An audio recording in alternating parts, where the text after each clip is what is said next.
Listen very carefully to how this particular song sounds right now, in this very moment. Now please listen attentively to how the one on the right sounds. It's noticeably a bit quieter, isn't it? And yet, despite that, both of the faders are all the way up, completely at their maximum. How exactly does that happen? What is the explanation for this phenomenon? So, let's take a comprehensive look at this particular topic. Let's thoroughly check it out and delve into its intricacies. Good morning, everyone, and a very warm welcome back to Newellson's esteemed channel. Today, we are incredibly excited to present episode 3 of this compelling and insightful series, and so on and so forth, as we continue our journey through the fascinating world of audio production. So today, our primary focus will be on discussing the crucial concepts of gain and track volume, two fundamental elements that significantly impact the overall sound quality and listening experience. Well, my dear friends, let's embark right away on exploring something absolutely fundamental and critically important. It is a common misconception that all houses, all cassettes, or indeed all individual tracks are consistently recorded, meticulously exported, or ultimately released at the exact same uniform volume level. This is simply not the case in the vast and diverse landscape of audio. If you pay close attention, for instance, when you're navigating through the popular streaming platform Spotify, you will undoubtedly notice a very specific and incredibly useful setting prominently displayed, which is aptly named Normalized Track Volume. This particular feature is an automatic, intelligent Spotify setting that is specifically designed to meticulously even out and standardize the volumes across various songs and tracks. For example, it intelligently adjusts situations where perhaps one particular song might have a significantly lower output volume than the established industry standard, while another track might be considerably higher in its output. So what precisely does this incredibly beneficial Spotify setting accomplish, and how does it function to enhance your listening experience?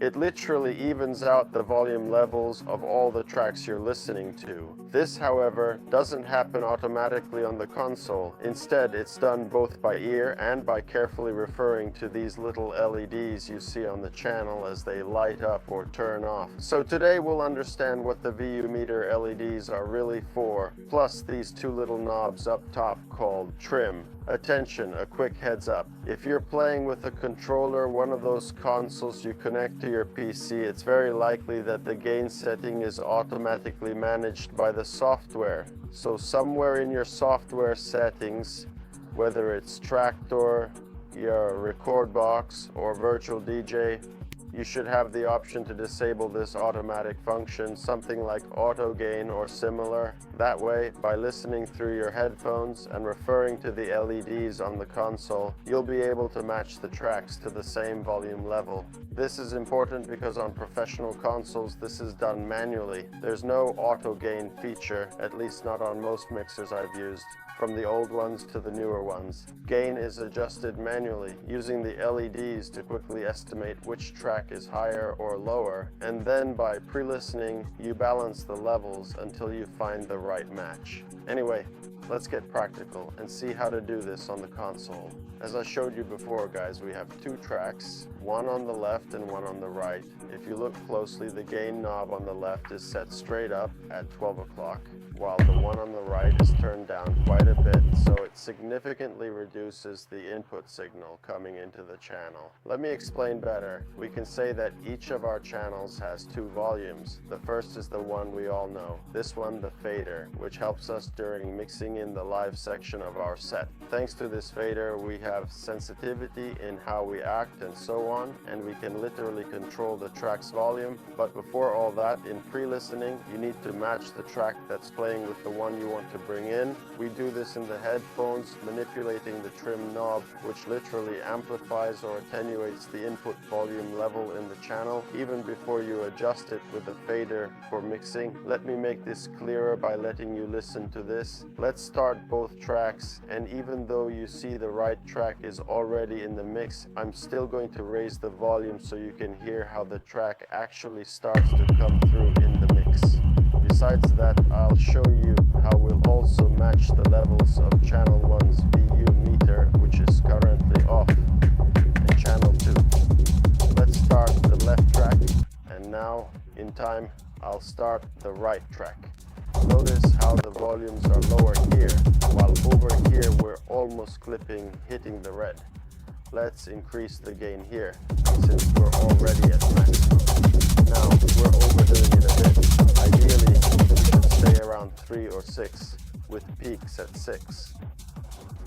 As a matter of fact, it is important to note that in this particular context, as you're listening right now, both tracks are playing, both at the right level, even in terms of their musical level.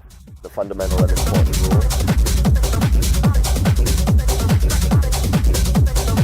It is important to understand that you never want both bass frequencies to be present together in your mix, so let's carefully remove one of them.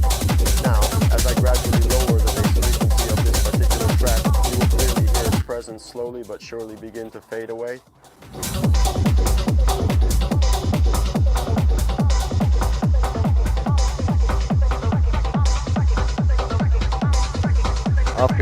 After this brief and concise example, what I truly want you to understand and grasp is the fundamental purpose and utility of this particular technique. So it is primarily and extensively used during the crucial preparation phase of the track, basically to meticulously and precisely match it definitively and seamlessly with the other track that is already actively playing and captivating the audience. Now I will proceed to give you a more comprehensive and practical example by letting you listen exclusively and attentively between the cue and the master channels.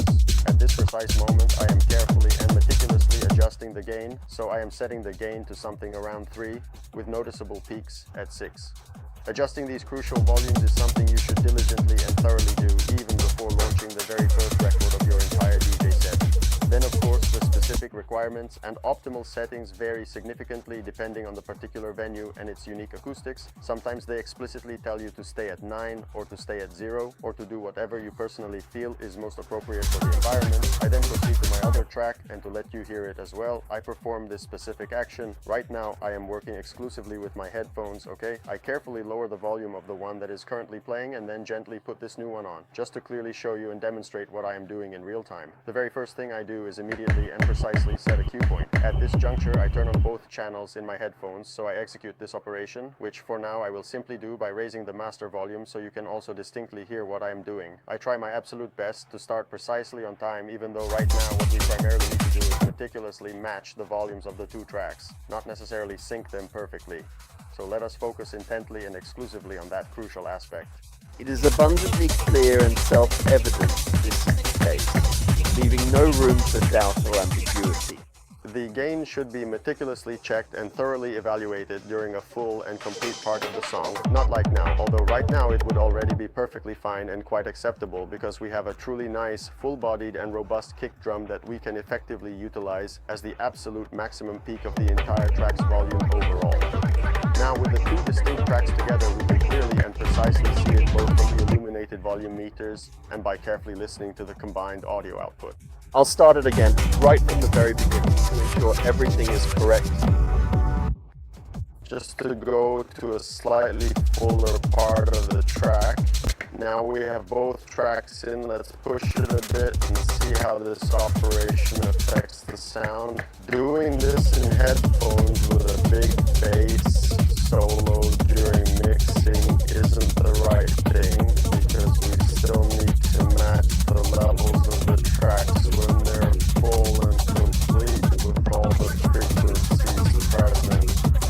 Okay, this is a very important point that we need to consider and discuss further. At this point in time, both by carefully listening with my ears and by having a clear visual reference from the illuminated LEDs, I confidently went ahead. Let's now listen to them together. First the one on the left and then subsequently the right one.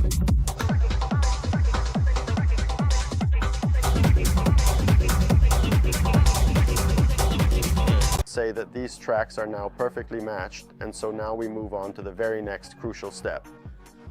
Episode 4. I was diligently editing the videos, and then I suddenly realized that I hadn't explicitly mentioned a truly fundamental and critically important issue, which is going into the red. Oh my god, they're going into the red on the mixer. What exactly does it mean to go into the red on the mixer? You saw the brief clip. In this particular case, I inadvertently went into the red with my voice, but you could also potentially go into the red, for example, by simply using one of the tracks and turning the volume up far too much. Let's take a practical example. Let's take the track on the left and vigorously crank it up. This specific thing here, the trim, at this precise moment, is clearly in the red both on the channel input, specifically on channel 1, and also on the master output. And what precisely happens when we go into the red? What does it truly mean to go into the red here? I'll momentarily stop the track. It fundamentally means you're pushing it far too much, you're amplifying its volume excessively, and as a direct result, it will inevitably start to distort.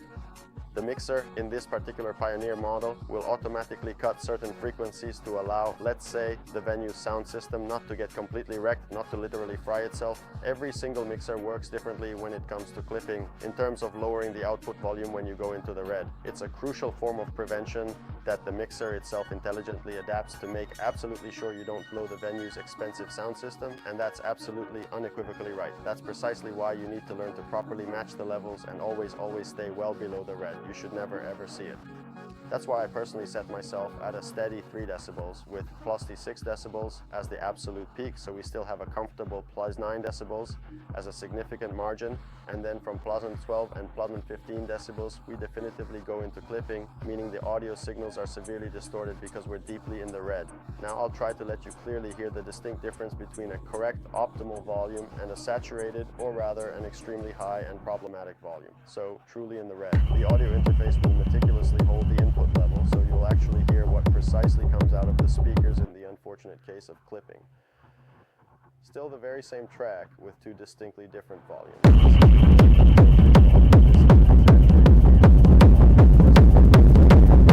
Difference. Sorry for this rather poor audio. A brand new, much better microphone is coming very soon, so I think these current mics simply can't take it anymore. Fortunately, we managed to successfully finish the video. In episode 4, we'll literally go and meticulously beat match the tracks.